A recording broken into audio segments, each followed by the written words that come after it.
And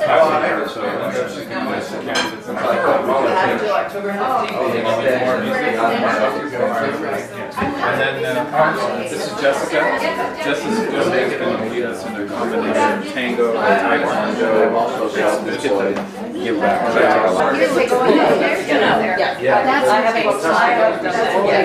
That is today. You mean you haven't done it? Really? Because April is it? So make it perfect.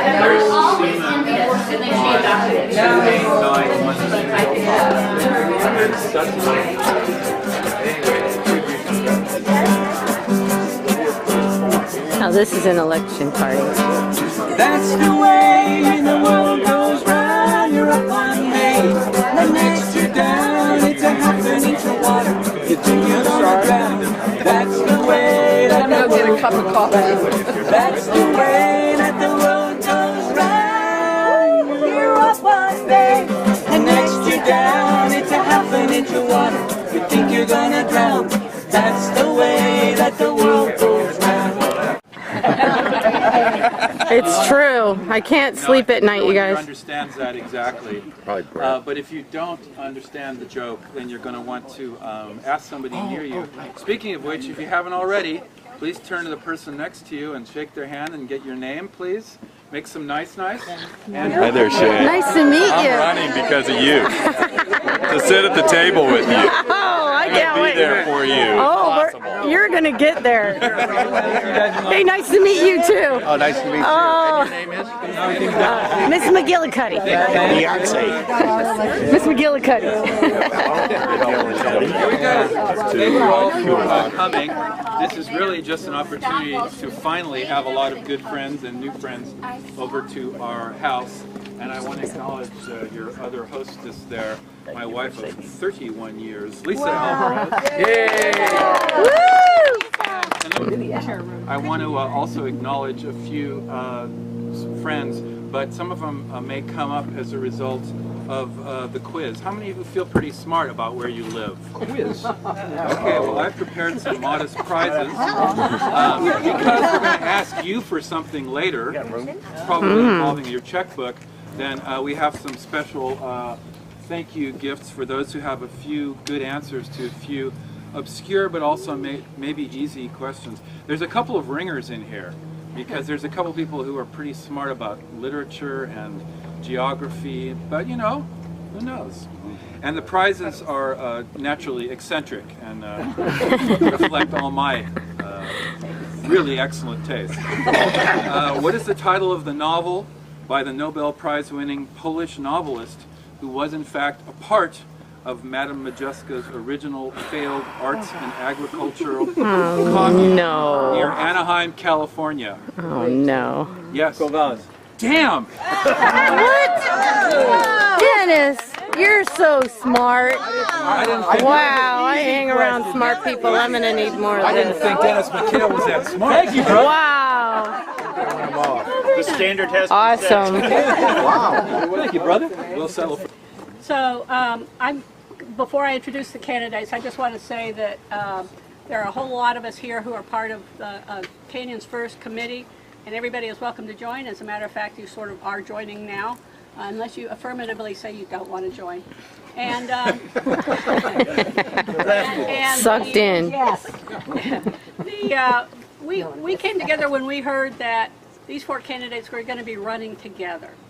And we thought, wow, that's really great because they're an eclectic group of people. They don't socialize with each other. They're not old friends. They're not, I mean, some of them are, but some of them, they're not as a whole group. But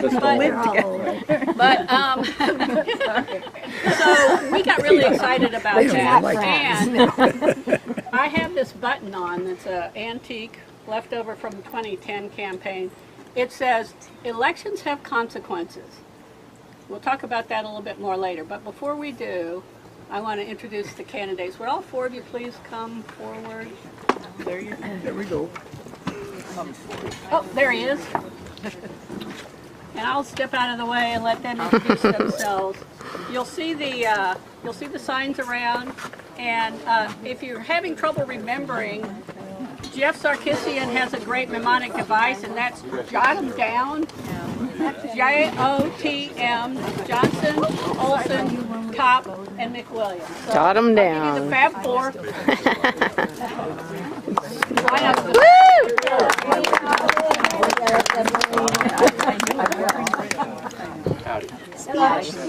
Oh, what do you want to hear?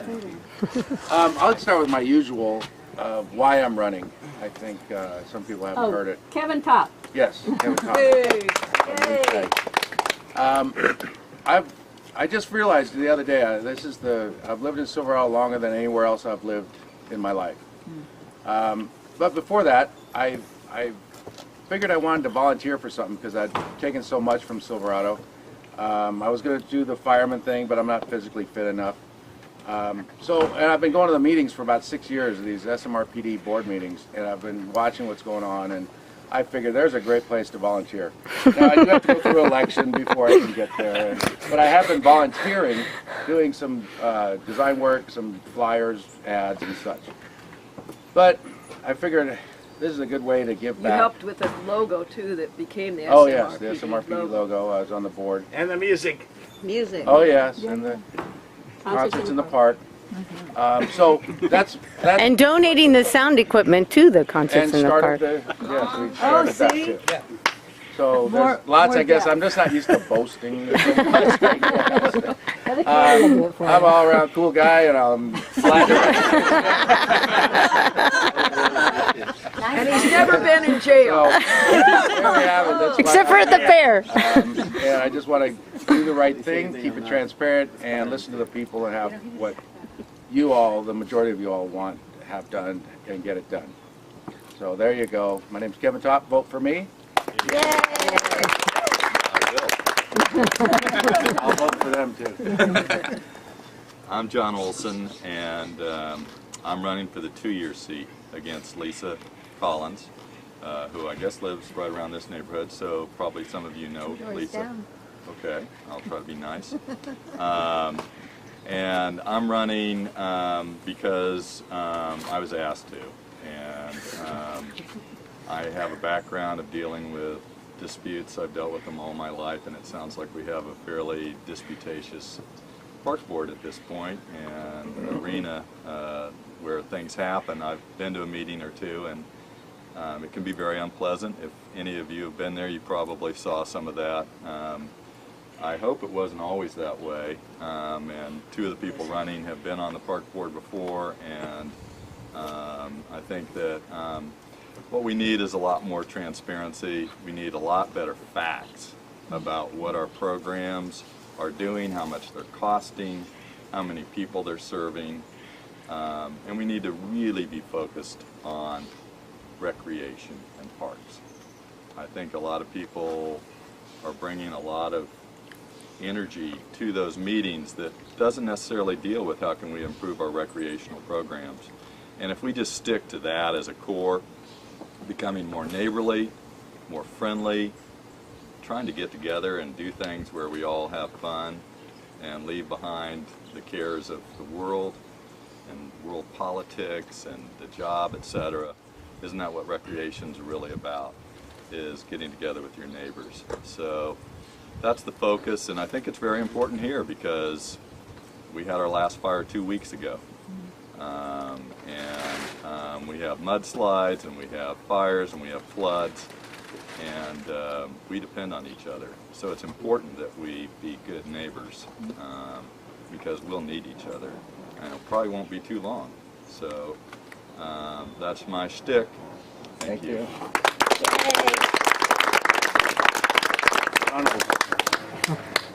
I'm Debbie Johnson, and as we've gone through this campaign for the past few weeks, my thoughts have evolved in terms of where we are as a canyon and where we can be as a community. And I'm running, as most of you have heard, because of my deep concerns over the way that the current park board was handling situations, a real lack of judgment and good governance. There's not collecting of facts. There's not an analysis of benefits and costs and disadvantages and challenges before decisions are made. A lot of decisions are made via emails, not in board meetings. And there just is poor governance. So, and I saw that was... Yeah, Oh yeah, we I don't take offense. That takes a tremendous cost on the community. So that's why I decided to run. But I want to talk to you a little bit about what's happening as I talk to more people within the canyons. And the first thing I want to say is that I've lived here a really long time. And I know that we're all very independent, but we also come together during disasters and things like that. We're at a point now, there is not open space left within Orange County. We have the open space. We are surrounded by thousands of acres of open space. Now, as a community, are we going to sit here and be quiet and let everybody else make decisions for what's happening with the open space around us that we interface with every day? Or are we going to start creating a sense of community identity where we're at the table with discussions about what's going on in our community? And then we have to look at other things. We're very isolated. You know, I mean, to get to the grocery store is a long drive. We always have to fill up our tanks if we go below, you know, a quarter of a tank of gas or something. What does this mean to the people who live here? How many people do we have who live here who are homebound? They can't go to a senior center, you know, 2 blocks away. And I mean, we've been to the Brown Baggers meetings, and a lot of those people there have a lot of trouble moving, okay? And their brown bagger activities, the twice-a-month things, is the only thing they have to do all month long. All right? Our population of seniors has increased by what percentage? Well, we have 600 people now who are 55 and older. Wow. And It's like half our population. some of those groups have grown 50% or even more. I think one age group grew more than 300%. yeah, 300% in 10 years. That's because we're the health mecca of Orange County. Health mecca. So, but we have to look at it in the context of our community. We are isolated. It's hard for us to provide recreation opportunities to those people. And I know, I've heard for 20 years that the teenagers want to go to the beach in the summer, and they want a bus, you know? We can be doing things like this. We can be doing trips. We can deal with the isolation of the community and provide recreation opportunities, you know? But there's more than that. And this also is it is a unique kind of a place. And I think that as a park board, if we're elected, we need to sit back and we need to think about, well, why are we different? And Maureen came up to me at the last event like this and talked about putting a kiln in at the Majeska Community Center. How many artists do we have living in this community? How many musicians do we have living in this community? And what can we do to make this place work better for people who have those talents and those gifts? You know, I did the survey, 12 years ago that went through the community that resulted in yoga classes, okay? The park board was talking about tennis courts at that time, and instead we were shocked to find out everybody here wanted to do yoga instead of play tennis. I do surveys for a living, you know, and there are ways. People have raised the issue about the interaction between the park board, and I think actually this is a problem with ICL and with the park board in terms of really designing mechanisms for getting continuous community input. And so as we've moved along in this process, I'm beginning to develop much more of a vision for what we can do, you know, as a community and how we can come together. Because I know what will happen if we're elected and if we just vote on what's going on. It's like people will stop coming to the meetings because that's what happened before. Because you thought, good, everything's taken care of. We have reasonable people in place. I'm going to take a vacation. But I think we can generate new energy because I really do think that we are at a critical time here with all of this open space around us, with all of these decisions being made. Negotiations have to be done with the Abbey to make sure that we have the Riviera and we have the right to park there. There's a lot of really critical things going on right now. So I hope you'll vote for us.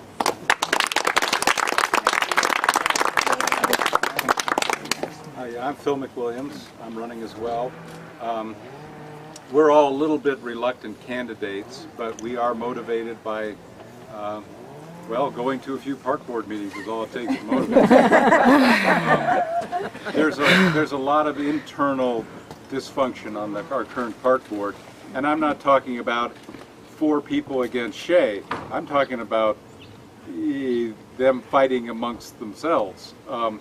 And what we can do is we can return some functionality to the park board and get some, just starting off with some very simple things done. You know, at the last park board meeting, they came up with a very beautiful, complicated one-page policy on media statements, okay? I'm more interested in getting some new tables, okay? And some new ceiling tiles over in Silverado. And maybe, I know it's an eternal job, but fill in the woodpecker holes over here in the shed in back of the Majeska Center. You know, a lot of the basic stuff is getting lost in the controversy. And, you know, this board, when we get on there, we're not going to be spending a lot of time making backdoor deals with developers down in Orange. We're going to be taking care of the canyons and what's going on here and representing people here and listening to people, okay? That's a novel listening concept. to people, because that's a big problem. This current board has wanted to go their own way and not listen to what people really are interested in, what they want to do. So, okay, I got to be careful. Don't be too negative, Phil. Positive, positive. We're gonna be the new day. I think we're gonna come in. We're gonna do some really great things, and I think, you know, we can bring some fun back.